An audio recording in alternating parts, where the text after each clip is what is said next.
Eu não sei se os irmãos sabem, mas eu gosto de eventualmente assistir filmes de guerra.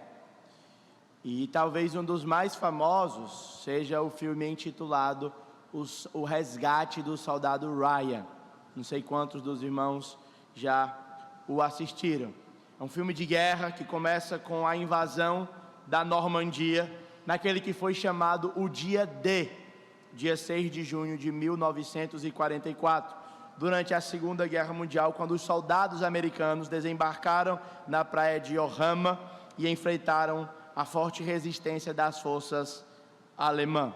O filme narra a história do capitão John Miller, liderando um grupo de soldados através do caos e do horror da batalha. Após essa batalha inicial, o capitão John Miller, ele recebe uma missão especial do alto comando do exército dos Estados Unidos. E a missão é a seguinte: trazer de volta um soldado chamado Ryan, que tinha perdido 3 de seus irmãos em diferentes frentes de batalha. A sua mãe estava devastada e o alto comando do exército americano estava com pena dessa mãe, estava com compaixão dessa mãe, e então enviou o esquadrão de Miller para resgatar esse soldado Ryan. A história vai passando e finalmente eles encontram Ryan, defendendo uma ponte que é estratégica para o desenrolar da guerra e a vitória do seu país. E então o esquadrão ajuda, o esquadrão do sargento Miller ajuda Ryan a defender o seu posto e a levá-lo de volta para casa em proteção, para que ele possa desfrutar de descanso. Agora, essa jornada do esquadrão de Miller, desse sargento, não é uma jornada fácil. Muitos soldados ficam pelo caminho, inclusive o próprio sargento. Ele dá a sua vida em troca da vida de Ryan. Ele é enviado para prover a esse soldado proteção e segurança. Proteção e segurança. É exatamente isso que o capítulo 3 do livro de Ruth vai falar para nós. Proteção e segurança. Essa é a grande ideia do capítulo 3 do livro de Ruth. O Deus soberano oferece proteção e segurança para todos os que confiam nele. Eu quero ler com você Ruth capítulo 3, verso 1 ao 5, e a outra porção do livro nós iremos ler à medida que a exposição segue. Ouça a palavra de Deus. Assim diz o Senhor. Noemi, disse-lhe Noemi sua sogra: minha filha, não hei de eu buscar-te um lar, para que sejas feliz? Ora, pois não é Boaz na companhia de cujas servas estivesse um dos nossos parentes? Eis que esta noite ele alimpará a cevada na eira. Banha-te e unge-te, e põe os teus melhores vestidos. Desce à eira, porém não te des a conhecer ao homem, até que ele tenha acabado de comer e de beber. Quando ele repousar, notarás o lugar em que ele se deita. Então se chegarás, lhe descobrirá os pés e te deitarás, e ele te dirá o que deves fazer. Respondeu-lhe Ruth: tudo quanto me disserdes, farei. Até aqui a leitura da palavra de Deus. O pastor Luiz já orou. Não vamos entrar aqui dando uma informação de contexto. Eu não estou mandando aquele guiazinho que geralmente eu mando para vocês, então eu vou falar para vocês os tópicos. Geralmente as minhas pregações são divididas em 5 aspectos. Ela tem uma grande ideia, ou seja, o ensino principal do texto. No nosso caso de hoje, a grande ideia, o ensino principal do texto, é que o Senhor oferece 2 coisas. Quais são? Proteção e segurança. Uma segunda parte de quando eu preparo o sermão, eu coloco e apresento para a igreja, é o contexto. O contexto onde a passagem acontece. E aí eu divido geralmente o contexto em 2 aspectos. O contexto relacionado ao contexto histórico, onde foi, qual foi a época que aconteceu, onde é que está, e literário, o que é que os capítulos anteriores falaram. Depois eu tenho a terceira parte daquilo que eu apresento como sermão para os irmãos, que é a estrutura, que é como a passagem ela é dividida, como o autor bíblico dividiu a passagem. Nessa passagem, no texto que nós temos diante de nós, a estrutura está apresentada em 4 porções. Versículo 1 ao versículo 5, nós temos as instruções de Noemi para Ruth. A segunda estrutura, a segunda parte da estrutura da nossa passagem é Ruth se aproximando de Boaz, verso 6 ao verso 9. A terceira parte é a resposta de Boaz à aproximação de Ruth, do verso 10 ao verso 15. E depois, finalizando, a quarta parte da nossa estrutura está em Ruth, capítulo 3, verso 16 ao 18. Então, grande ideia, contexto, estrutura. Depois de apresentar a estrutura, eu apresento o que eu chamo de teologia bíblica, que é como essa passagem específica, ela se conecta com toda a história da Bíblia.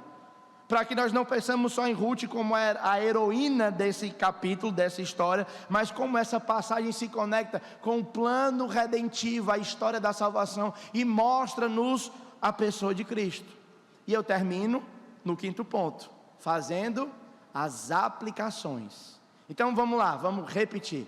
Eu começo com uma grande ideia, depois eu tenho um contexto, depois eu tenho a estrutura, teologia bíblica e a aplicação, tá certo? Grande ideia da passagem de hoje: o Senhor soberano oferece 2 coisas: proteção e segurança, né? Ou segurança e descanso, certo? Vamos ver, do capítulo 1, quem lembra? Eu preguei no começo desse mês. O Senhor transforma mal em bênção, tá vendo? Vocês sabiam que isso era a grande ideia? Não, mas porque eu enfatizei, vocês memorizaram. Isso é uma coisa que ajuda. Então, hoje nós vamos ver o Senhor soberano oferecendo proteção e descanso. Então vamos ver um pouquinho do contexto histórico. O livro de Ruth acontece, ou os fatos narrados em Ruth se desenrolam no período dos juízes. Juízes, então, apresentam uma grande instabilidade em Israel. A desobediência do povo leva o povo a padecer diante do Senhor problemas relacionados ao pecado. Lembra? O ciclo em Juízes é assim: Deus deu a terra para o povo. Lembram? O povo saiu do Egito, passou 40 anos peregrinando no deserto, por meio da liderança de Moisés. Moisés morre, apresenta-se Josué e Calebe. Eles vão conquistar a terra prometida, a terra de Canaã, a terra que mana leite e mel. Agora o povo dentro dessa terra, eles, ao invés de desfrutarem da bênção do Senhor, eles acabam entrando em vida de pecado. Quando o povo peca, o que é que Deus faz? Deus manda a sua disciplina. O povo está sofrendo. O que é que o povo faz? Se arrepende, clama. Deus manda o quê? Um libertador, um juiz, que leva de novo o povo a um período de bênção. A bênção estabelecida, o que é que o povo faz? Volta a pecar. O povo peca, o que é que Deus faz? Disciplina o povo. Quando o povo está sofrendo as mais duras disciplinas da parte do Senhor, eles se arrependem, Deus manda um juiz, e assim segue o ciclo. É nesse contexto, no contexto de disciplina, que o livro de Ruth começa, saindo do contexto histórico e agora indo para o literário, certo? Ele mostra no capítulo 1 que o povo estava com fome. Lembra que começa, faltou pão na terra do pão. Belém é a casa do pão e o povo teve fome. Então esse homem chamado Elimeleque, junto à sua mulher Noemi e os seus 2 filhos Malom e Quilion, e vão para uma terra desconhecida, a terra de Moabe. Se você lembra, o nome Moabe é um nome muito importante, porque o nascimento deste povo, a origem desse povo, é uma origem que desagrada a Deus. Moabe é filho de Ló, que morava em Sodoma e Gomorra. Suas filhas foram criadas em Sodoma e Gomorra. O anjo do Senhor foi visitar Ló para salvá-lo e avisá-lo que iria destruir aquela cidade. Ló fugiu com a sua esposa e suas 2 filhas, mas a esposa de Ló, escute agora a história da mulher que se deu mal. Por que ela se deu mal? Não, cantando, gente. Só porque olhou para trás, virou estátua de sal. Virou estátua de sal. E foi só Ló com as suas 2 filhas. As filhas de Ló, por conta da dureza do seu coração, que o Senhor já havia livrado elas de sofrer, mas não creram em Deus, decidiram embriagar o seu pai e conceberem do seu próprio pai. O primeiro filho chama-se Moabe, feito por Caim. Uma mulher esperou, embriagou, a filha embriagou o pai e então concebeu do pai, certo? Então eles vão para essa terra. Chegando lá, uma tragédia acontece nessa terra, na família de Elimeleque. Elimeleque morre. Uma outra tragédia acontece, os seus filhos também morrem, e as 3 mulheres, os seus filhos casam com Noemi, com Ruth e com Orfa. Eles se casam e elas ficam as três órfãos. A providência amarga visita a família de Noemi. Ela sofre com a tragédia e ela volta para Belém. Quando ela volta para Belém, volta amargurada, volta triste. Então Ruth decide trabalhar para alimentar a sua sogra, para cuidar da amargura da sua sogra. Essa história é legal, né? Mostra como uma relação de nora e sogra é desenvolvida de modo saudável. E eu falei que um dos meus objetivos aqui nesse tempo de pregação em Ruth é pregar para que as irmãs aqui da igreja, as noras, sejam tão apaixonadas pelas suas sogras, que mesmo se o seu marido morrer, você vai querer continuar morando e morar na casa da sua sogra. Posso ouvir um amém? Amém. Ouvi um amém, um misericórdia. Eu não estou sabendo discernir bem como é que a gente está interpretando esse fato. Mas observem o fato, meus irmãos, de que Ruth vai trabalhar para cuidar da sua sogra. E aí nós já aprendemos que existem 2 verdades no capítulo 2 que avançam para nós. Ruth trabalha duro, ela é responsável, Ruth tem a sua responsabilidade, mas no final, todo o trabalho de Ruth só é possível por causa de uma coisa. Que coisa é essa? A providência do Senhor. Nós vimos que Boaz derramou milho sem que Ruth saiba, e ela então enche os seus celeiros. E aí ela volta, não é, para a terra e fala para a sua sogra: sogrinha, a senhora não sabe onde foi que eu trabalhei, né? Eu vou pregar aqui em forma de contando uma história. E dizer contar fofoca, mas como fofoca é pecado, eu não vou usar essa palavra. Vou dizer aqui um caso, né? Então ela chega: sogra, a senhora não sabe o que aconteceu. O que foi? Eu fui trabalhar na terra de um homem chamado Boaz. Aí a Noemi: foi mesmo, minha filha? Pois tu não sabe da boa. Ele é o nosso parente resgatador. E agora então nós entramos no capítulo 3, saindo do contexto, agora entrando na primeira parte da estrutura, certo? Hoje eu estou pregando e estou ajudando os irmãos a como ouvir sermão. Geralmente eu não digo que eu estou fazendo isso acontece natural, mas agora vocês vão ajudar, porque eu acho que fixa melhor, né? Então, primeira parte, verso 1 ao 5, Noemi dá instruções a Ruth. E aí o texto começa, verso 1, olhe comigo o verso 1. Disse-lhe Noemi, sua sogra: filha minha, não hei eu de te buscar um lar para que seja feliz? Lembra que Noemi já falou sobre essa ideia de lar e felicidade. Nós já falamos para você que talvez a melhor tradução para essa expressão seria: não hei eu de procurar para ti um local de descanso.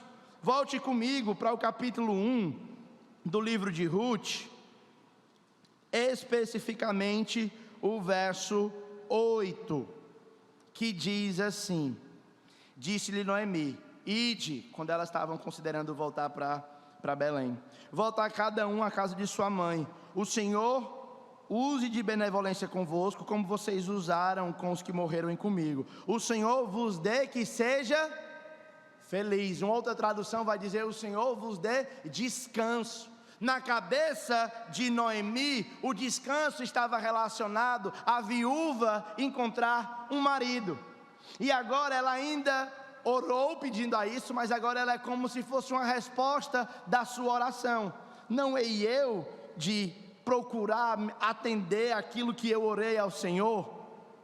Eu vou procurar um lugar para ti, um lar, para que seja feliz e para que tenhas descanso.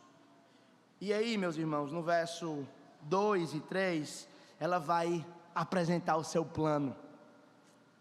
Primeiro ela diz, não é Boaz, aquele que você trabalhou no capítulo 2, no terreno dele, cuja companhia a minha serva tivesse, um dos nossos parentes?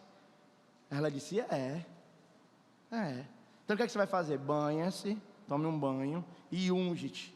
Bote um vestido. Veja que essas marcações de Noemi, elas indicam Ruth apresentando a sua disponibilidade para Boaz. Vocês lembram quando a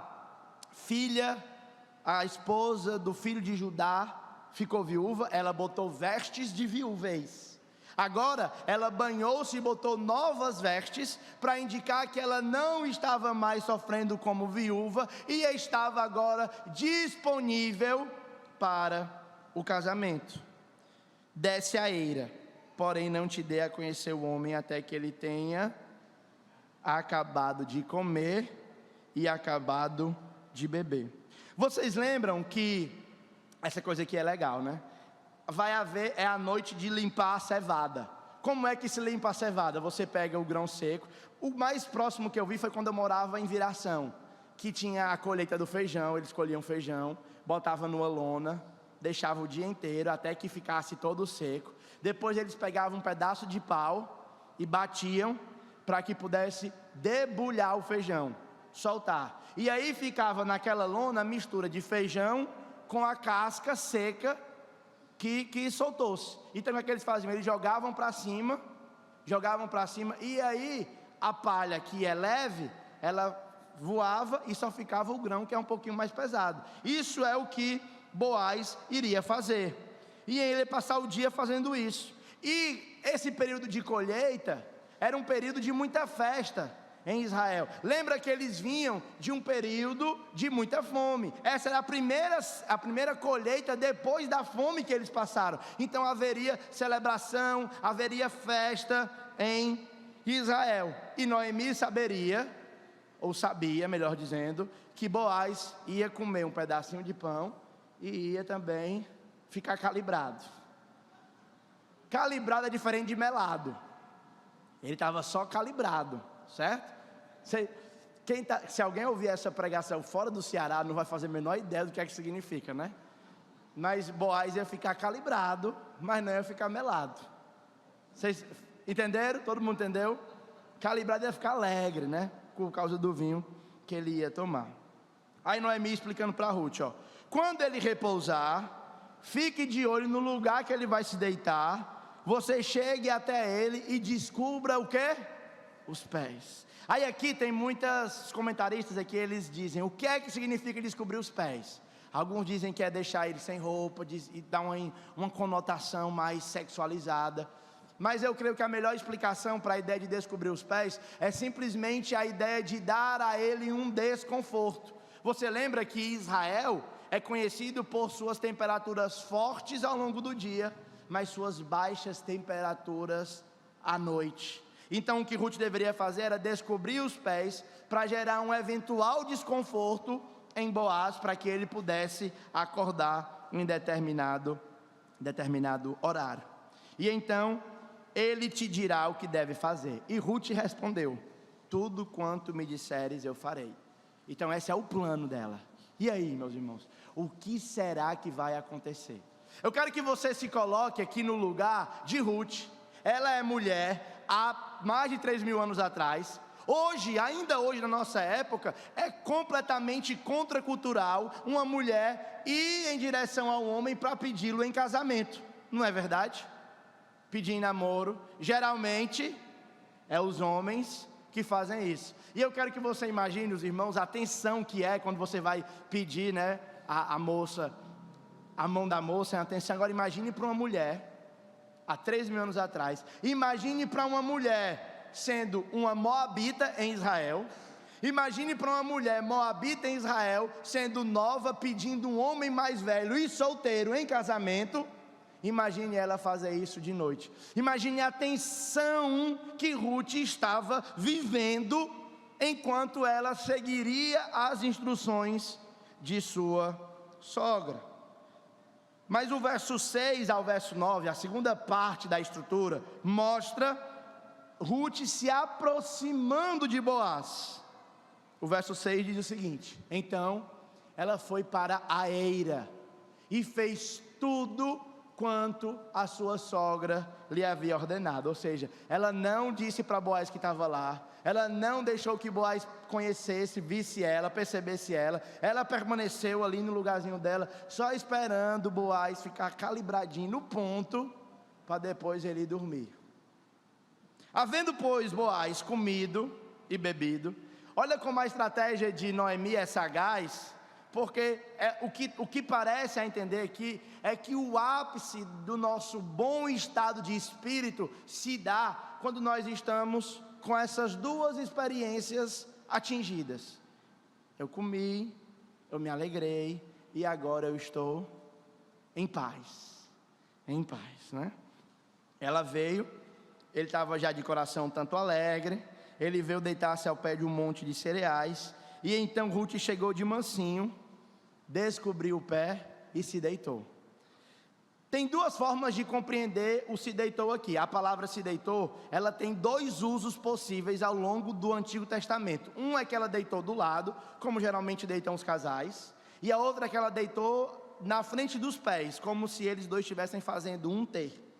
Não tem como saber o que é, eu prefiro, pelo contexto, acreditar que ela deitou na frente dos pés de Boaz, certo? Sucedeu que pela meia-noite, no horário em que o frio era mais intenso, né? É muito legal essa palavra meia-noite aqui, se você olhar as outras ocorrências. É na meia-noite que o anjo do Senhor passa. Tem muitos fenômenos marcantes que acontecem no Antigo Testamento, marcados pelo esse horário da meia-noite. E aí o homem se assustou. Diabo, é isso aqui, meu irmão. Que arrumação é essa? Aí ele se sentou, aí ele tinha uma mulher deitada nos seus pés, ele olhou assim: meu irmão, que arrumação é essa? Aí ele disse: quem és tu? Ela: oi, sou a Ruth. E aqui, gente, é uma coisa interessante. Eu quero que você compare ela se apresentando para Boaz aqui no capítulo 3 e ela se apresentando para Boaz no capítulo 2, quando ela chega, ainda triste, conversa. Olha só, volte lá comigo. Ó, cadê? Veio convosco. Então, Boaz: filhas minhas, então tentará. Ó, verso 10, ó, verso 10 do capítulo 2. Olha comigo o verso 10 do capítulo 2, ó. Então ela, inclinando-se o rosto em terra: como é que favoreceste, fazem caso de mim, sendo eu estrangeira? Aí ele vai dizer, né? E aí ela vai se apresentar como uma serva de Boaz. E Boaz então vai saudá-la. Vamos ver a saudação que Boaz dá para ela. Verso 11 do capítulo 10. Respondeu Boaz e lhe disse: bem me contaram tudo quanto fizeste a tua sogra depois da morte de teu marido, e como deixastes a tua mãe e teu pai a terra de onde nasceste, e vieste para o povo que não conhecia dantes. O Senhor retribua o teu feito, seja cumprida a tua recompensa do Senhor, o Deus de Israel, sobre as asas viesse buscar o quê? Essa palavra refúgio lembra para a gente uma ideia, que é no Senhor que o seu povo encontra proteção e descanso. E ela estava consciente disso. Ela se apresenta como uma serva no primeiro momento, mas agora ela não se apresenta mais como uma serva. Olhe como é que ela diz: eu sou Ruth. Ela já tem um nome agora. Ela diz: tua serva. E ela faz aqui diferente do que a sua sogra havia ordenado. A sogra disse: descobre o pé, deixa o homem acordar, e ele te dirá o que irá fazer. Ela não mandou Ruth dizer isso, só que Ruth, ela é consciente do perigo que é ela não deixar claro a sua real intenção. Ruth não está à procura de uma noite de prazer, Ruth não está à procura de uma aventura amorosa, Ruth está à procura de proteção e descanso, que dentro do contexto desse capítulo é representado pelo casamento. E ela diz: estende a tua capa. Lembra o que Boaz disse para ela no capítulo 2? O Senhor cujas asas viesse buscar refúgio. E a Ruth está dizendo agora: estende a tua capa, porque para mim, é como se ela estivesse dizendo, para mim, o refúgio que Deus tem para me dar, Ele vai fazer isso através de você, Boaz, porque tu és o resgatador. Essa ideia de resgatador, irmãos, ela é muito importante para o Antigo Testamento. Por quê? Porque você precisa lembrar que nós estamos em uma sociedade que não tinha previdência social nenhuma. Como era que se dava a previdência? Os pais tinham muitos filhos, os filhos então trabalhavam e eles podiam cuidar dos seus pais na velhice. Aonde consistia o local de trabalho da maioria do povo em Israel? Aonde? Na terra, no campo. Por isso então que quando o povo conquista a terra, o Senhor divide a terra para cada uma das tribos. Vocês lembram disso? E então a tribo era dono daquele pedaço. A pessoa administrava, e ela podia, ao decorrer da sua administração, não administrar bem. E aí ela vendia o seu pedaço de terra para outros. Mas quando passava-se 50 anos, chegava-se o ano do jubileu, onde toda a terra voltaria para as famílias originais. Quando é que isso não acontecia? Quando a família não tinha filho. Por isso então Deus, Ele em sua graça estabeleceu o que nós chamamos de Goel, que é o resgatador. Então se alguém é casado e morre sem deixar filhos, para que não perca a sua parte da terra, deve-se fazer o quê? Deve o irmão assumir a mulher, casar com a mulher, se o irmão for solteiro, é claro, não é?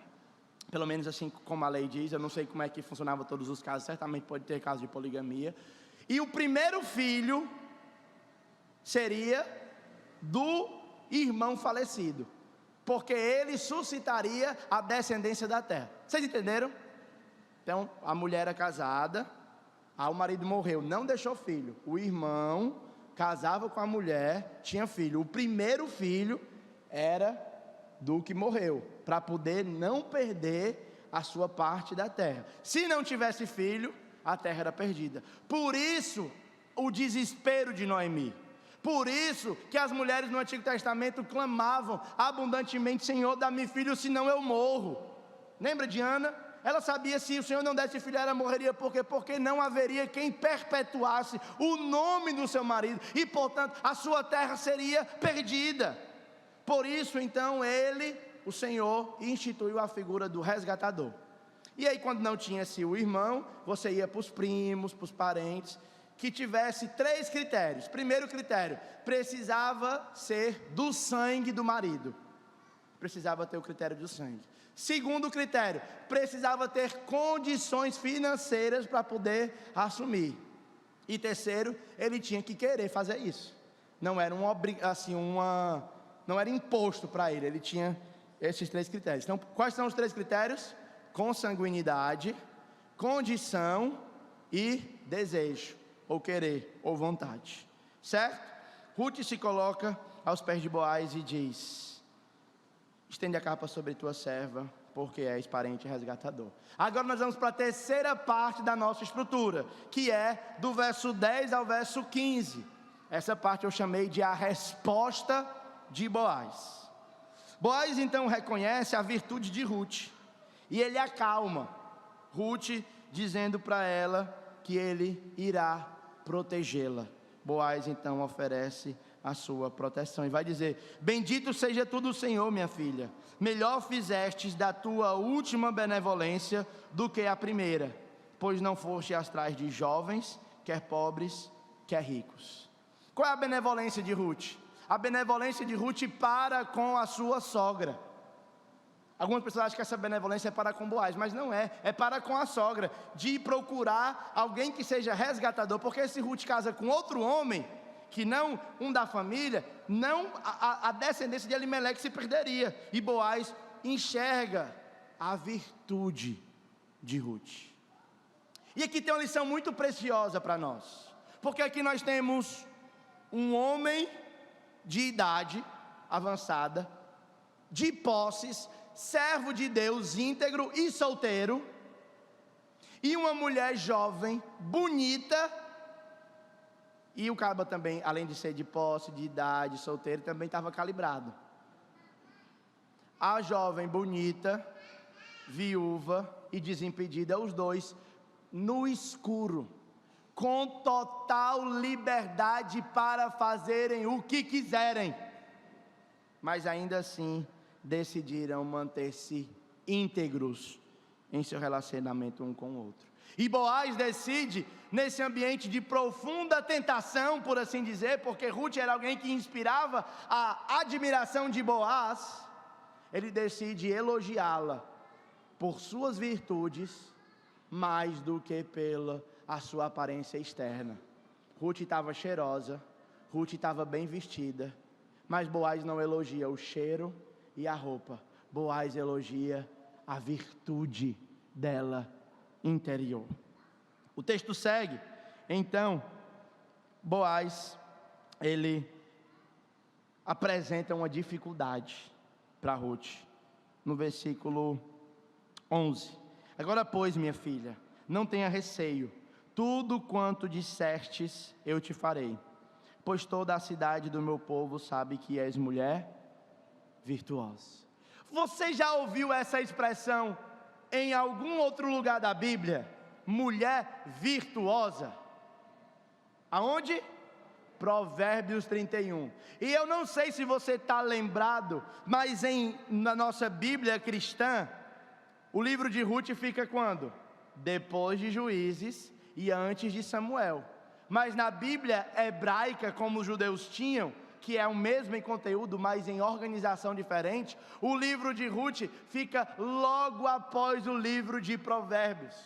É como se o compilador, o organizador do cânon do Antigo Testamento estivesse dizendo o seguinte: está vendo essa mulher virtuosa? Quem a achará?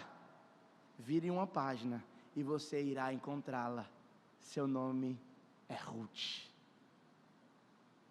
Ela é uma mulher virtuosa. E aqui se destaca o caráter de Ruth. Veja, ela era uma moabita, ela era uma estrangeira, ela é uma viúva, mas toda a cidade sabe uma coisa muito clara a respeito dela: ela é uma mulher virtuosa, ela é uma mulher íntegra, e as suas virtudes são de todos conhecidas.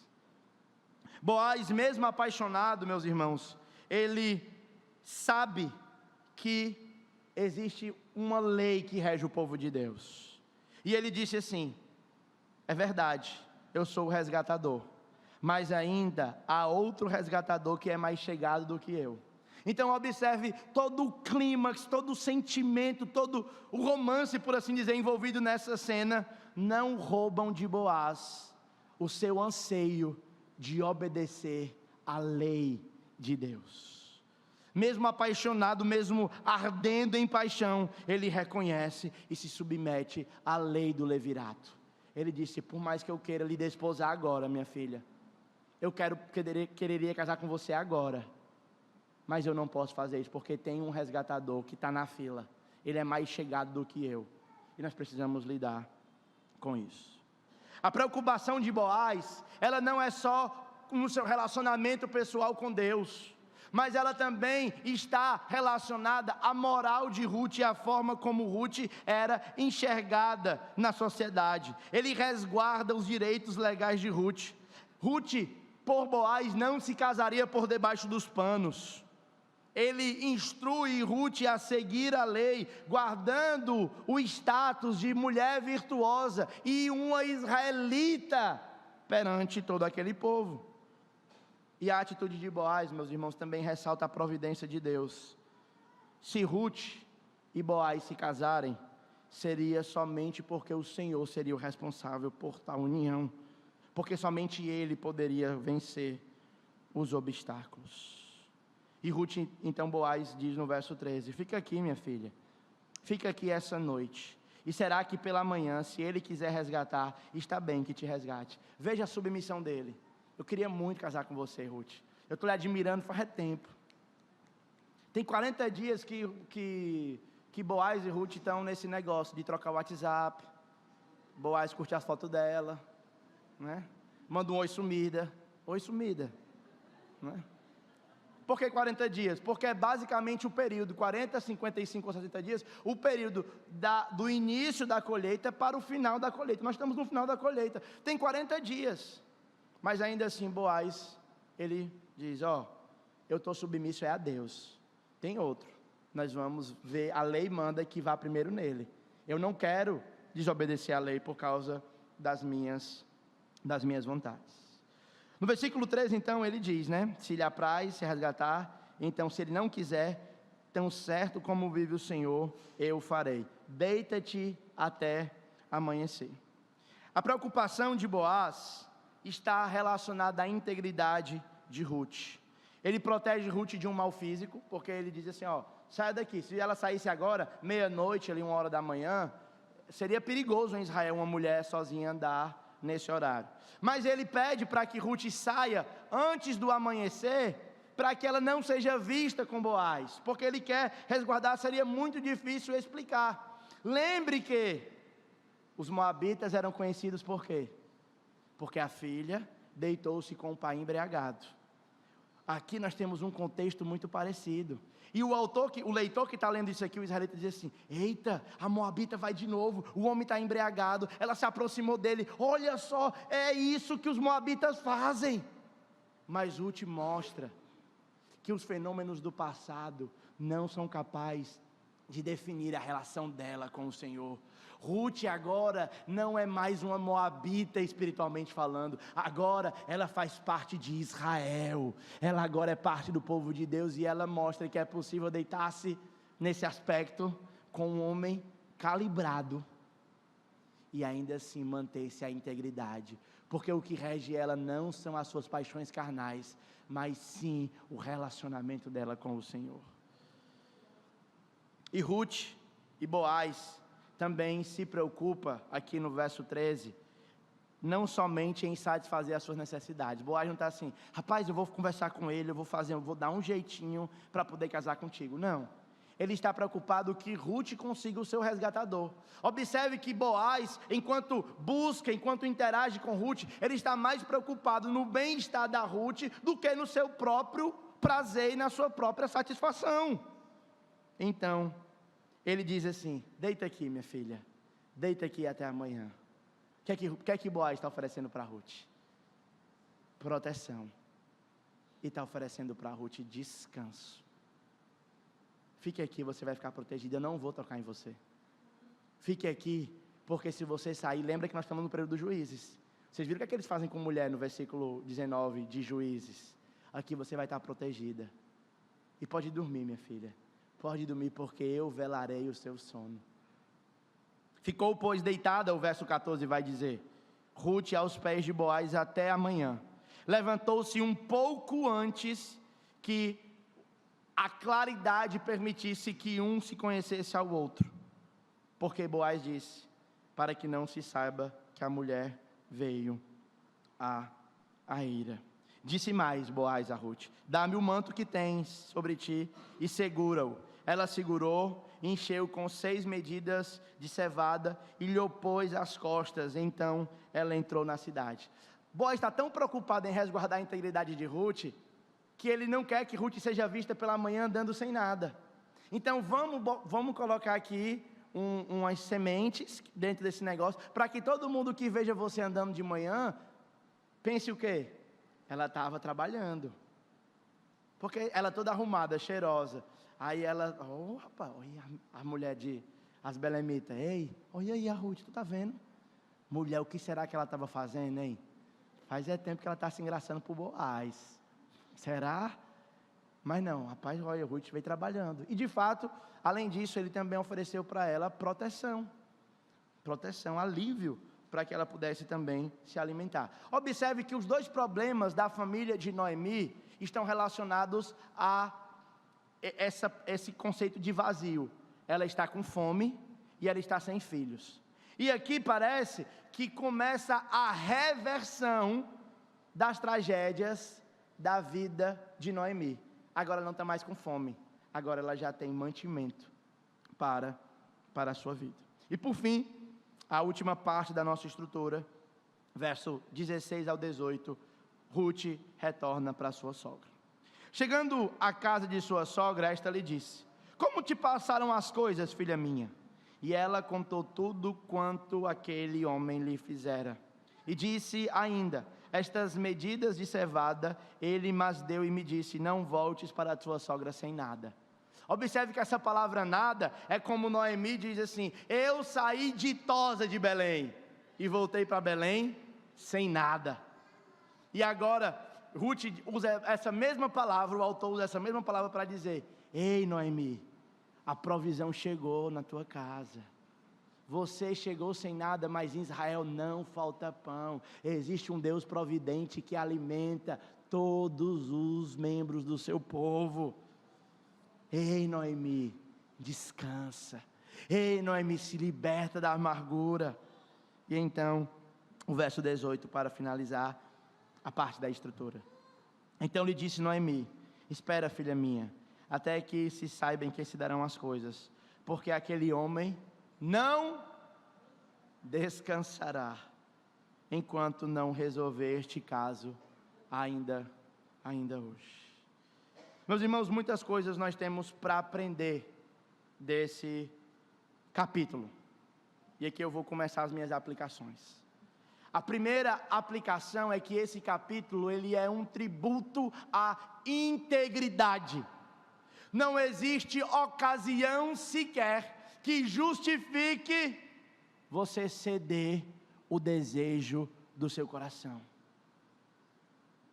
Pastor, eu não queria pecar, eu não queria trair o meu marido.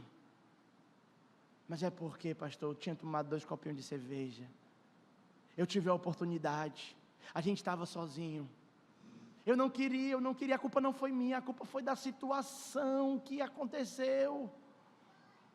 Eu não queria pegar no dinheiro que não era meu, mas a situação era tão propícia.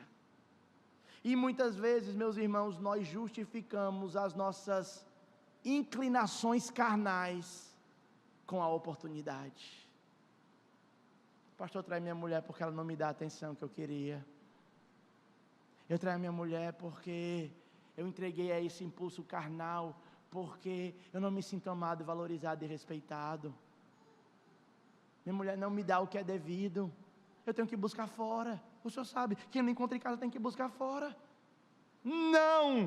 Não existe ocasião alguma que dê licenciosidade para o pecado.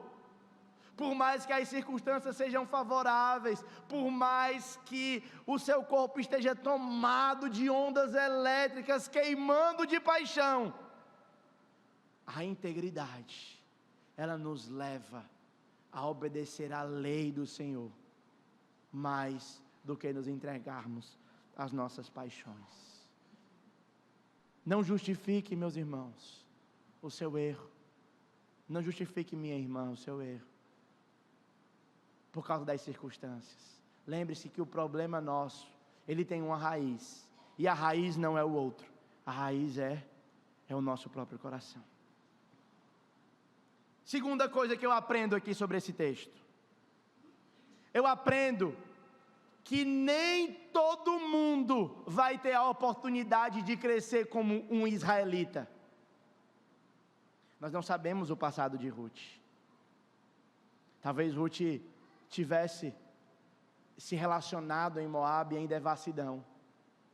Talvez Ruth tivesse durante o seu tempo em Moabe vivido uma vida promíscua. Ela era uma moabita. Mas quando ela chega em Israel e ela se relaciona com o Senhor, ela redime o passado dela. E agora ela não deve mais ser lida à luz do que ela fez, mas ela deve ser lida agora à luz do seu novo relacionamento com Deus. Eu conheço muitos homens que já perderam a oportunidade de casar com verdadeiras Ruths, porque não tinham a capacidade de lidar com o passado. E também conheço muitas mulheres que tiveram a oportunidade de casar com homens tão bons quanto Boaz, porque não souberam lidar com o passado difícil. Mas, meus irmãos, o que eu quero lhe lembrar nessa noite é que o seu passado não pode definir aquilo que você é no presente. Talvez você tenha ido para Moabe, talvez você tenha, em um certo período da sua vida, se entregado às paixões da sua carne. Mas se você se arrepender dos seus pecados e você crer em Cristo, você ainda pode ser tido como virtuoso, porque a sua virtude não depende de você, mas a sua virtude, ela vem do alto, ela vem de Cristo, meus irmãos. Ela vem de Cristo. Terceira aplicação que eu quero trazer para nós nessa noite: solteirice pode ser uma bênção em certo momento.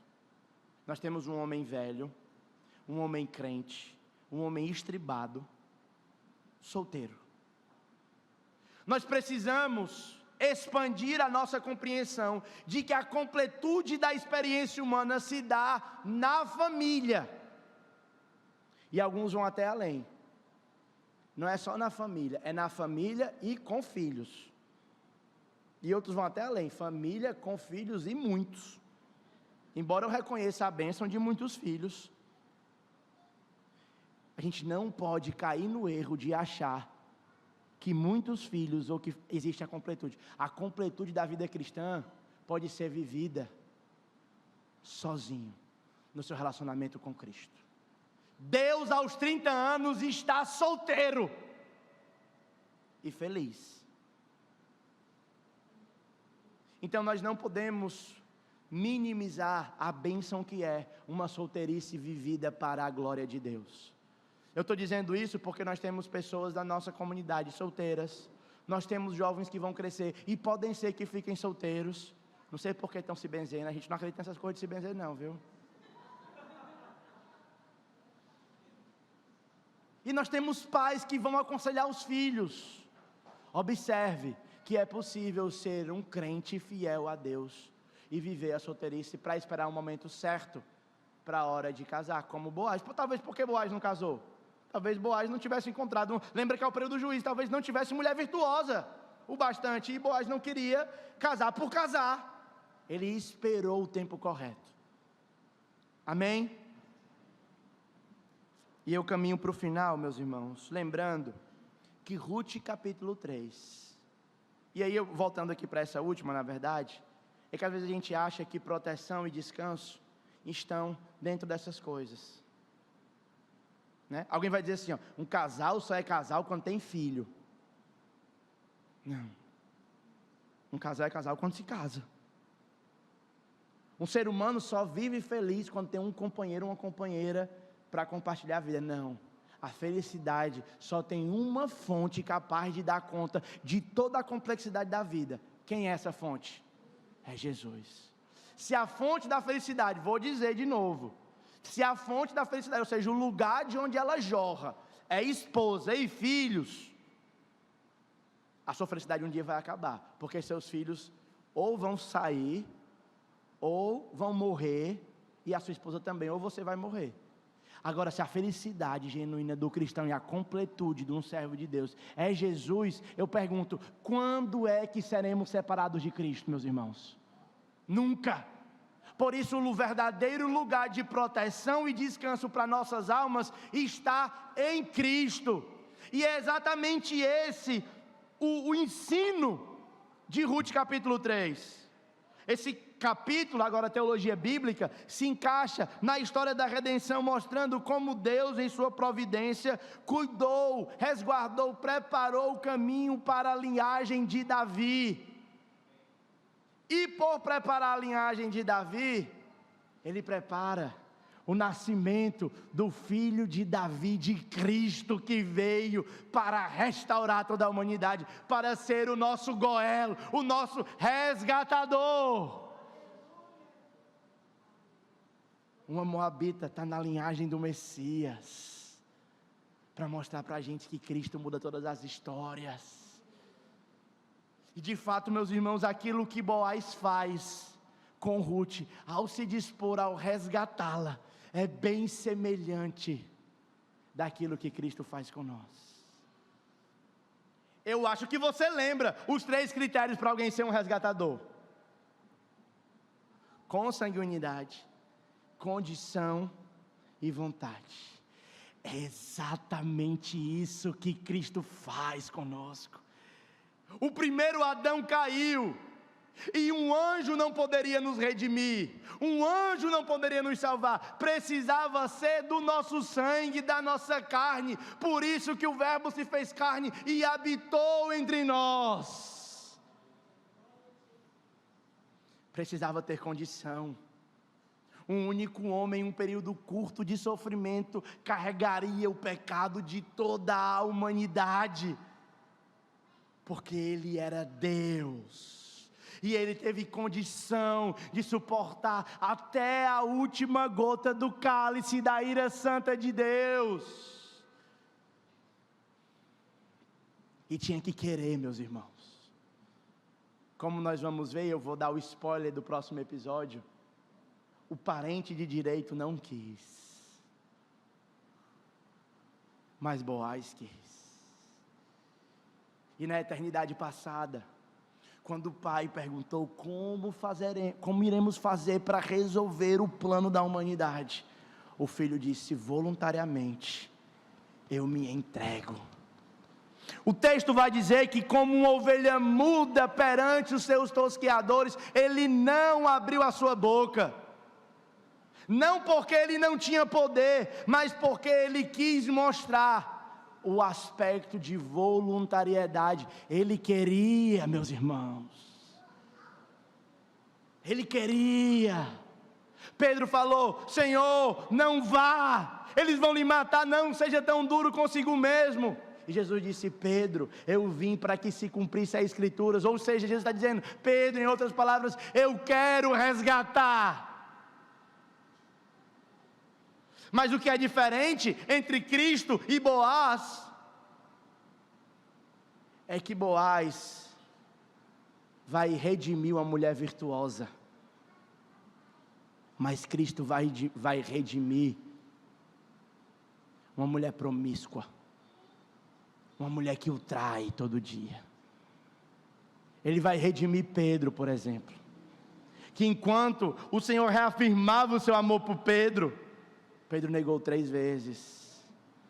Mas esse é o fato, meus irmãos, que leva o amor de Cristo para a maior altura já existida. Ele prova o seu amor por nós quando Cristo morreu por nós, quando nós ainda éramos pecadores, não virtuosos, mas maus, ruins, perversos, e Cristo nos amou. E agora, em um novo relacionamento com Ele, Ele oferece 2 das nossas principais necessidades. Cristo nos oferece proteção, e Cristo nos oferece descanso. Essa é uma das razões pelas quais nós não guardamos o sábado, porque o nosso sábado é Cristo. Essa é uma das razões pelas quais nós não dormimos desesperados quanto ao que haveremos de comer hoje ou amanhã, porque quem nos alimenta é o mesmo que alimenta os passarinhos. Nessa noite, meus irmãos, eu queria lhe lembrar que Cristo é o único lugar em que você pode achar proteção e descanso. Eu quero orar pela sua vida. Feche os seus olhos.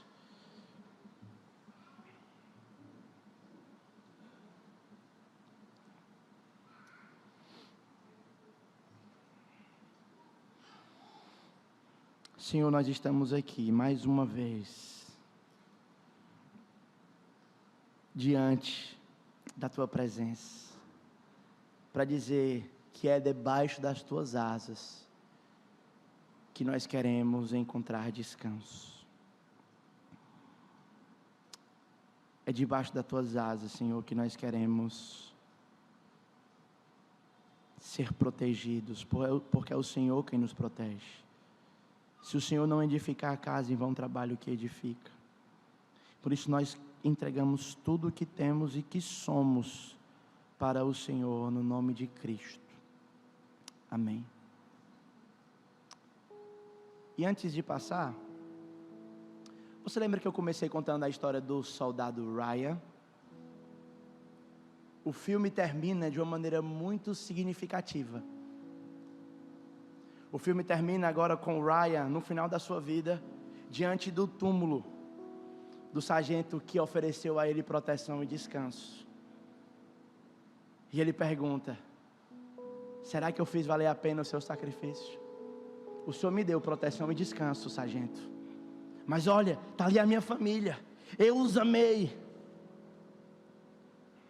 E os seus filhos então abraçam e dizem: esses homens não morreram em vão, valeu a pena eles darem a vida dele, para que você e Ryan vivessem, você é um bom homem. A pergunta que eu faço para você nessa noite é: Cristo lhe deu proteção e descanso, você vai fazer valer a pena? Que Deus lhe abençoe.